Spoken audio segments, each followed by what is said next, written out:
sobrecarga no trabalho, estresse, estafa. Foi nesta rota de caos que a jornalista Janaína Cunha acabou colidindo com o diagnóstico de burnout. No programa de hoje, você vai ver como tem sido o seu processo de descoberta de ser esse bom motivo para viver leve.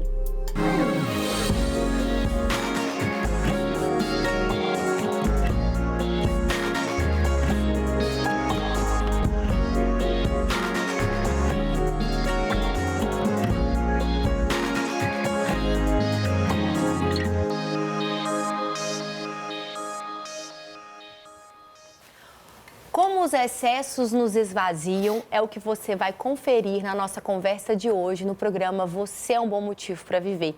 Você é um bom motivo para viver e é muito bem-vindo, muito bem-vinda à nossa conversa de hoje. Eu já estou aqui com ele, meu amigo e parceiro aqui nessa jornada, o Guilherme Fenelon, que é um terapeuta ocupacional. Que bom te receber mais uma vez aqui. Obrigado, Thalita. Vamos fazer essa gravação e vamos trazer esse conhecimento para as pessoas que estão assistindo. Com ele, o Dr. Lucas, psiquiatra, amigo e parceiro querido aqui do programa também. Seja bem-vindo. Muito obrigado, Thalita. Obrigado por esse convite. É muito bom estarmos aqui hoje com um tema tão importante, porque parece que nós estamos cada vez mais sufocados pelo excesso, não é verdade? É uma impressão que nunca foi tão real, né? Nunca foi tão honesta nas vidas da gente, presente em qualquer pessoa, indiferente de qualquer distinção de trabalho, de ocupação. Estamos todos muito ocupados.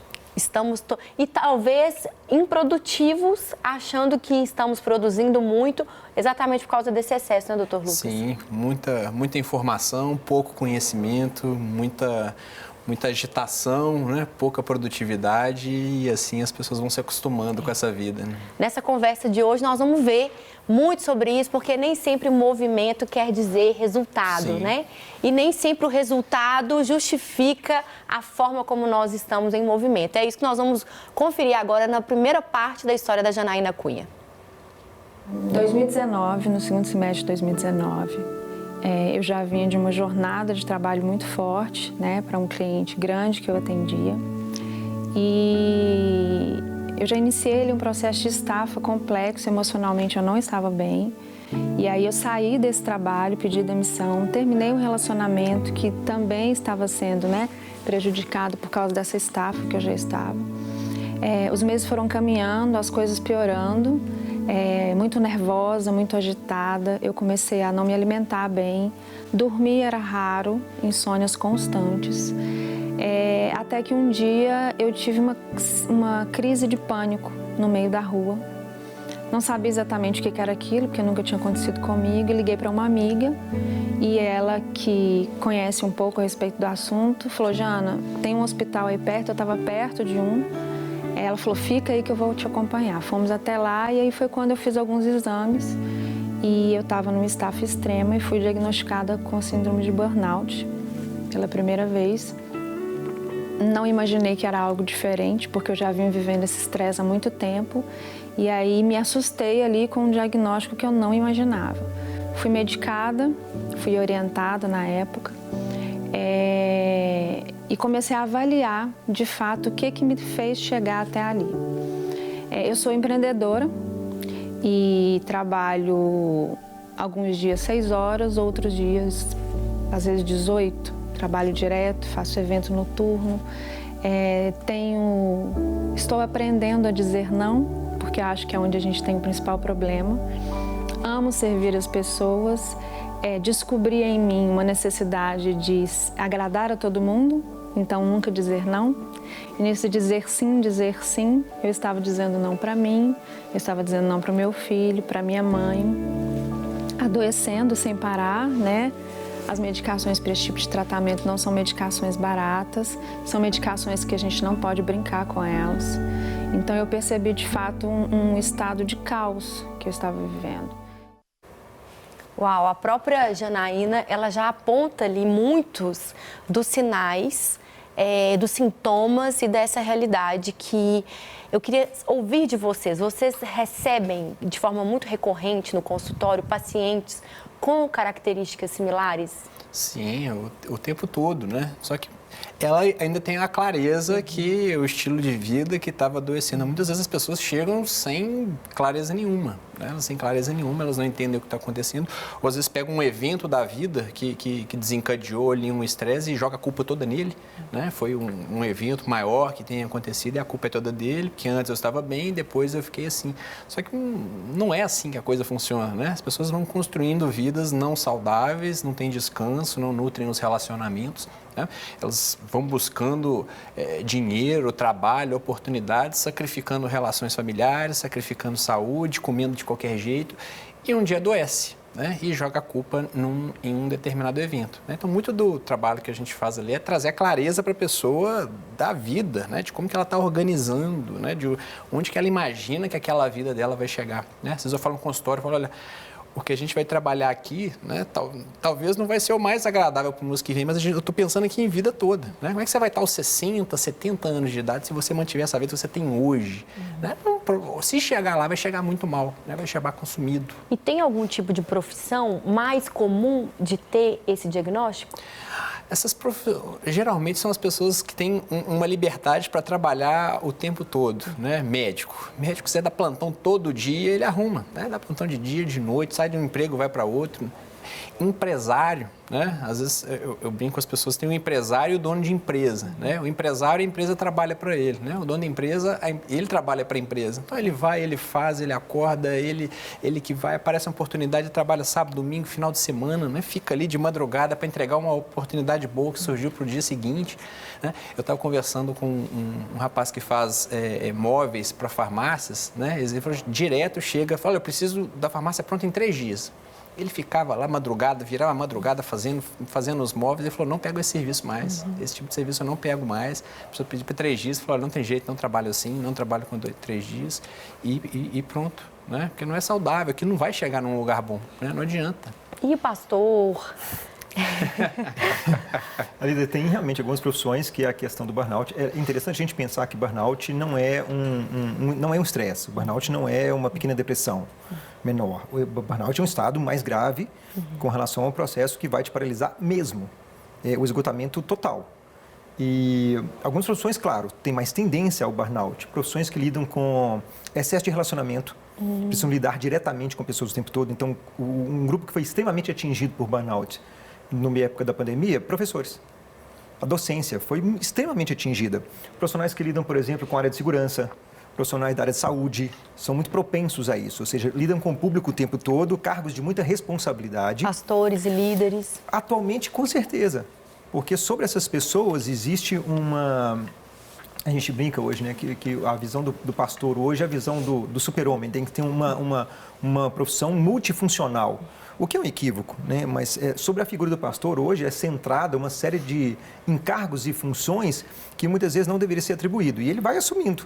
E quando você percebe, você já está ali com uma sobrecarga, envolvido com aquela relação. E como é que você faz depois o processo de saída? Né? O que o Dr. Lucas estava falando, o processo é... Quando você se percebe, você está dentro dele.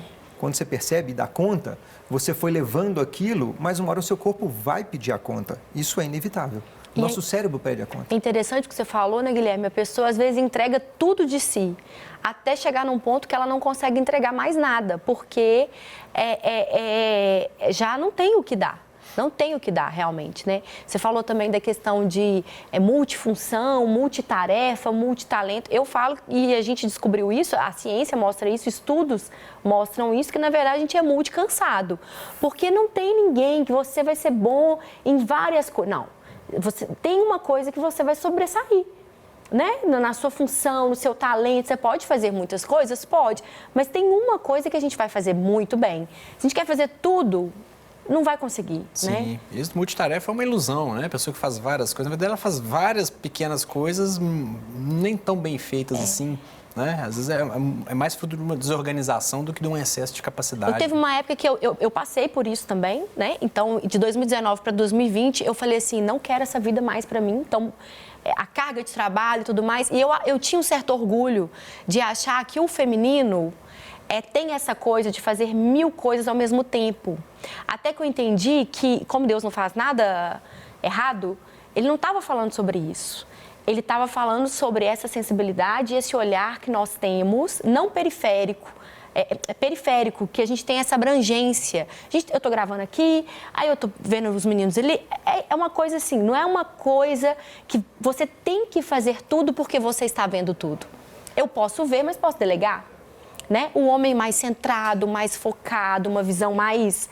Para quê? Para que o homem traga uma visão de futuro para a família. Para que ele tenha uma visão para coisas não muito minuciosas que nós, mulheres, temos essa amplitude. Agora, o meu dom desequilibrado, cansado, não adianta nada. Eu não vou oferecer o bem para minha família, nem para as minhas amigas, nem para o meu trabalho, nem para nada, né? Sim. E ela falou sobre a questão de precisar entender a importância de ouvir o não. Vamos ver como que ela descobriu isso. Uma das coisas que eu acredito que foi onde Deus me empurrou para esse processo foi pedir ajuda. Eu tinha muita dificuldade de pedir ajuda. Então eu busquei ajuda na igreja, foi onde eu fui orientada, acolhida. Comecei a ler alguns livros, comecei a fazer um devocional na marra, porque para que eu vou fazer isso? Ler só esse versículo não resolve. E aí comecei a fazer as coisas intencionalmente, tomando as medicações corretamente, porque o que acontece? A mente da gente, ela faz parte do funcionamento do nosso cérebro. Eu preciso estar com o meu cérebro funcionando bem para que a minha mente esteja equilibrada. E o que vai corrigir o meu cérebro é justamente essa intervenção medicamentosa para que as coisas possam alinhar e a minha mente estruturar e eu saber o que eu tenho que fazer para eu voltar para o prumo. Porque com a mente agitada a gente não consegue, a gente faz péssimas escolhas. A gente não define bem as prioridades. Você começa a achar que, eu preciso trabalhar muito porque eu tenho que pagar muitas contas. Mas você às vezes não tem percepção de que às vezes você está fazendo conta demais. Você pode diminuir as contas para trabalhar menos. Você troca o tempo de qualidade com seu filho por um tempo assim, se der, talvez. Senta às vezes para um jantar com celulares ligados o tempo todo ali trabalhando sem nem perceber o que está acontecendo. Quantas coisas eu perdi do processo do Samuel que foi totalmente abalado por conta do meu processo também, né? A gente é um conjunto ali dentro de casa. E esse processo, né, de apoio medicamentoso, né? Busquei uma terapia. Tenho feito terapia ainda, tenho me orientado, me direcionado aí nessa jornada. Então, acompanhamento terapêutico e medicamentoso foi fundamental. Acompanhamento da igreja, que, assim, o que seria, né, de mim sem Deus? Sem Ele mais uma vez falar, filha, agora eu vou te ajudar mais uma vez. Me direcionando na leitura, me acolhendo. Eu vivi alguns momentos, assim, de um acolhimento que eu não sei explicar. Sabe, de desespero, assim, de chorar e falar socorro, sendo que, na verdade, porque quando a gente emocionalmente está abalado, tudo fica muito maior. E Deus falando assim, eu tô aqui, é meu, somente meu, todo o trabalho, o seu trabalho é descansar em mim. Então, você trazer, eu fui intencionalmente absorvendo essa verdade para poder ficar centrada e sentir mesmo, sabe, o colo do Pai ali me acolhendo. Amigos, né? Inclusive, a partir dessa experiência que eu passei, eu pude compartilhar com alguns amigos e trocar e me aliançar com eles, assim, em socorro mesmo, e fui extremamente acolhida por todo mundo. É muito bom ouvir histórias reais, de pessoas reais que ou superaram ou estão em processo de superar alguma questão, alguma realidade, seja ela emocional ou a ordem que for. Porque a gente vê que vem trazendo realmente essa clareza, né, doutor Lucas? Sim. De as pessoas se reconhecerem um bom motivo para viver, até mesmo nas suas vulnerabilidades. Sim, é interessante que as pessoas começam a ver o propósito das coisas, né? Ela falou no primeiro bloco sobre falar sim, né? Então a gente sempre fala sim. A questão é, estamos falando sim para quê? Né? Eu estou fazendo algo para quê? Estou falando sim para o meu trabalho ou sim para o meu filho? Para o excesso de trabalho ou para o tempo de qualidade com a minha família? Então, as pessoas elas chegam muito desorganizadas mentalmente. Elas não sabem o que elas estão fazendo, para que elas estão fazendo. E o processo terapêutico que ela falou ali, muito disso, é a gente fazer esse alinhamento, né? A gente organizar o pensamento dela e a vida começa a se organizar. Que ela compartilha, inclusive, que o que deu suporte para ela poder seguir no terapêutico antes foi o processo medicamentoso, né? Para ter uma estabilidade ali, para ela conseguir ali se organizar, para construir alguma coisa no ponto de vista terapêutico, né? Nem todas as pessoas vão precisar da medicação e isso é avaliado como psiquiatra, mas a medicação é extremamente importante e muito bem-vinda, desde que feita de uma forma correta e precisa. É claro que a gente vê algumas questões que são completamente sem fundamento, mas elas acontecem, né? Estou tomando uma medicação aqui porque a minha vizinha tomou, isso existe, então a gente tem que ter muito cuidado com relação a isso. E é bacana ouvi-la, porque ela já tem uma fala muito tranquila do que aconteceu com o processo dela, ou seja, ela se apropriou de tudo isso que aconteceu.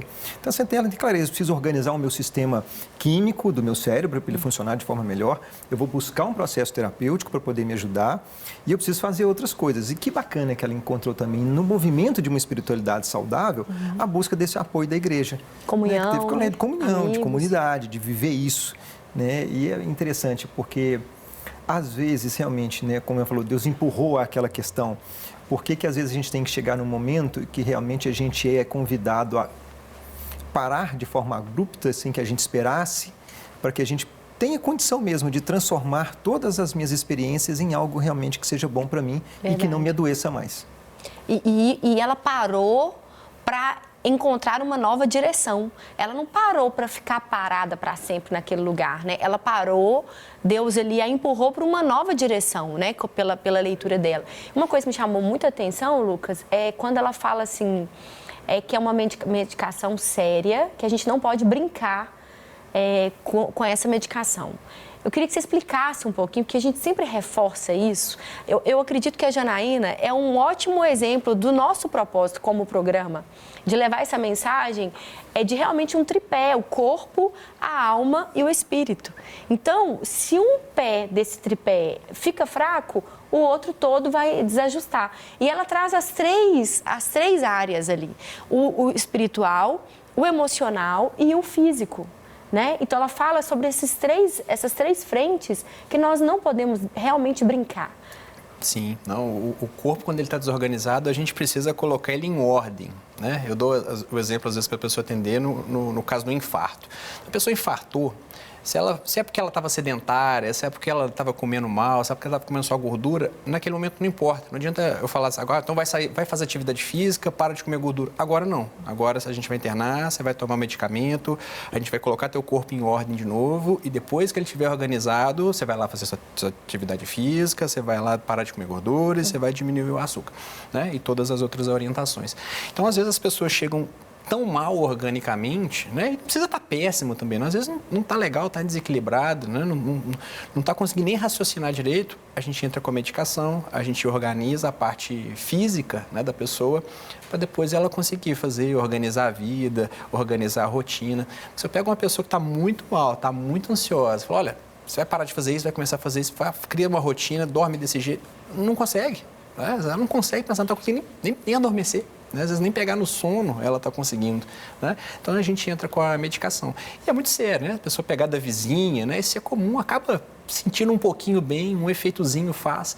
Só que o tratamento ele tem que ser de alto nível. A gente não pode ficar no mais ou menos, porque o mais ou menos ele tende para o menos. A vida mais ou menos foi que levou a gente a esse colapso, Sim. Né? É viver, seja mais ou menos na magnitude que seja, na proporção que for e na área que for, né? A gente vive mais ou menos em relação à alimentação, com as nossas escolhas, com as nossas palavras, com os nossos pensamentos e também com uma medicação.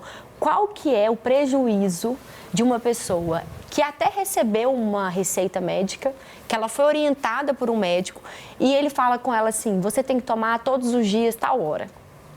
E a pessoa não toma.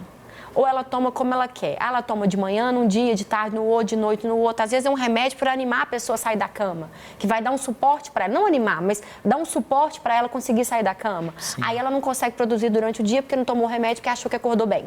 Sim. Qual que é esse prejuízo? O grande problema é que os transtornos mentais eles vão evoluindo muito devagar, né? E às vezes você toma um remédio de qualquer jeito, ele te dá uma melhoradinha, né? E você consegue fazer um pouquinho a mais, só que o processo continua evoluindo, né? A coisa continua piorando mesmo tomando a medicação, né? Então, tomar de qualquer jeito, né? Ficar ali no mais ou menos, sem você perceber, o processo vai evoluindo, né? O processo, a coisa vai piorando, a depressão vai aumentando, a ansiedade vai aumentando, para chegar lá na frente a gente ter que muito mais trabalho, o organismo muito mais desgastado, a vida muito mais desorganizada, relacionamentos prejudicados, a coisa muito mais complicada. Vamos ver então o que a Janaína compartilha sobre a importância de realmente reorganizar as prioridades. A mensagem que eu deixo, né, o que eu digo para você que de repente está passando uma situação como a minha ou que vive nesse estresse, primeiro, ele não acaba, porque a gente já tem uma tendência, a gente vive numa sociedade que está em todo tempo empurrando a gente para uma extrema produtividade. Então eu mesmo me vi quase voltando para aquele ponteiro e tendo que, pela graça de Deus, lembrando de tudo que eu passei, recuando, falando não, vou por outro caminho. Aqui não dá. Jana, você está dizendo sim de novo para tudo. Jana, Samuel está precisando de socorro. Jana, você não está saindo de casa mais, cadê os amigos? Então é aquela coisa de uma análise pessoal mesmo, de olhar no espelho e falar, Janaína, de novo. Então, Deus em todo o tempo me acolheu, me direcionou e me fez, tem me feito, né? Porque ainda estou no processo de aprendizado. Escolher as minhas prioridades, compreender o valor do tempo, porque às vezes a gente passa um tempo correndo esperando o dia seguinte chegar. Eu perdi um dia de vida, eu perdi um dia de conexão com pessoas, eu perdi um dia de cuidar da minha saúde, eu perdi um dia de qualidade em relação a diversas coisas. Então dar um maior valor para o tempo, dar um maior valor para o propósito de Deus. Se eu estou aqui, certamente tem um propósito para mim. Que seja trabalhar, que seja cuidar do meu filho, mas é ter a consciência e estar alinhada com esse propósito, porque é isso que me faz encher de esperança, porque senão a gente perde o rumo, senão a gente perde o motivo de estar aqui. Você olha ao redor do mundo, quantas coisas ruins acontecendo. Então, se a gente não estiver muito focado e direcionada mesmo nesse propósito de Deus, e que eu tenho a graça, né, de poder hoje compreender e pedir ajuda todos os dias, a gente não consegue. Guilherme, ela conta ali sobre o fato dela ter que se confrontar de novo com situações que ela estava meio que sentindo que ela estava repetindo. E eu acredito que seja muito importante para a gente poder trazer força e esperança para quem está nos acompanhando, a gente falar sobre isso, porque reprogramar num novo padrão, num novo sistema, não é de um dia para a noite. A reincidência em algum modelo, em algum padrão antigo, é comum. Ela não foi a única e não vai ser a única pessoa que passou por isso. Para a pessoa poder olhar para aquilo e falar assim, não, você vai conseguir sim, não importa. Tem pesquisas, inclusive, que mostram que a pessoa que está fazendo uma dieta, está lá bonitinha na dieta dela. A gente está falando da parte do tripé do físico, né? Ela está ali com aquela dieta, ela está seguindo a dieta, ela está ali toda certinha na dieta dela. E ela comeu um pedaço de pizza. Foi tipo assim, uma coisa, estou dando um exemplo, mas saiu totalmente fora, uma noite. E no outro dia, ela voltou como se não tivesse comido aquela pizza, tivesse seguido a vida. As pesquisas mostram que o resultado dessa pessoa, no alcance do objetivo dela, é infinitamente maior do que aquelas que ficaram no outro dia. Ó céus, ó vida, ontem eu comi uma pizza, agora então eu vou comer um brigadeiro já que eu comi a pizza ontem. A gente precisa trazer essa analogia para a parte emocional, para a parte mental. Porque se você não ficar lá, olha, eu caí, não deu certo, não sei o quê, reincidir nesse problema, mas se você for seguir, você vai alcançar seu objetivo. Ok, Thalita, é importante demais a gente pensar, e quando os clientes chegam para vivenciar de um primeiro processo terapêutico, uma coisa que é muito clara para a gente é que o processo terapêutico não tem data, não tem um tempo exatamente, e que as pessoas precisam ter uma enorme tolerância com relação a esse cuidado. É muito importante a gente deixar claro que o processo terapêutico ele não é simples, ele não é uma coisa assim muito gostosa de se fazer, exige uma intencionalidade com relação a isso, e o resultado ele vai ser um resultado de mais médio e longo prazo. Terapia em média, a gente está falando de 1 ano e meio, 2 anos e meio, 3, dependendo do caso, muito mais do que isso, né? Patologias que são mais crônicas, que o tratamento é mais insidioso. E é interessante ela falar que o resultado de um processo que ela foi completamente invadida com relação a tudo que aconteceu e deu conta depois de um processo de superação, passou pouco tempo, ela começou, não, eu estou bem. E sem ali daquela percepção, ela já estava começando a ter os mesmos repetições daquelas ações. O que a gente tem que perceber é que os amigos sinalizam isso para a gente. Aqui, ó, você está falando de novo sim para todo mundo. Porque as pessoas às vezes não percebem que aquilo está acontecendo novamente. Então entram a tendência de ter realmente uma reincindiva com relação ao mesmo processo. O que nos ajuda com relação a isso? Esse trabalho recorrente é importante. Eu posso ter uma suspensão no meu processo terapêutico, mas o que eu faço, por exemplo, lá no consultório? Uma vez por mês o cliente volta. Então, a gente mantém algum contato. O contato com o psiquiatra, que vai se espaçando com o tempo, mas não é bom você ficar muito tempo sem fazer uma visita. Não é bom você ficar tempo demais sem fazer uma reavaliação do seu próprio caso. Então, o que ela está dizendo é que esse cuidado todos nós temos que ter. Porque da mesma forma que eu sou convidado a viver um processo de recuperação, todo momento, todo o meio que eu estava inserido não mudou, ele não se modifica. Eu vou continuar sendo exigido, a minha produtividade vai continuar sendo exigida, o sistema que eu estou vivendo e trabalhando vai continuar sendo o mesmo. Então, quem que tem que mudar é a gente. E se eu não tomar cuidado, eu vou ser convidado de novo a isso. Que seja na rede social, que seja na nossa vida, que seja na rotina, a tendência de nos tomar, de nos capturar novamente. Então, uma coisa extremamente importante, eu preciso sinalizar para as pessoas, me ajudem.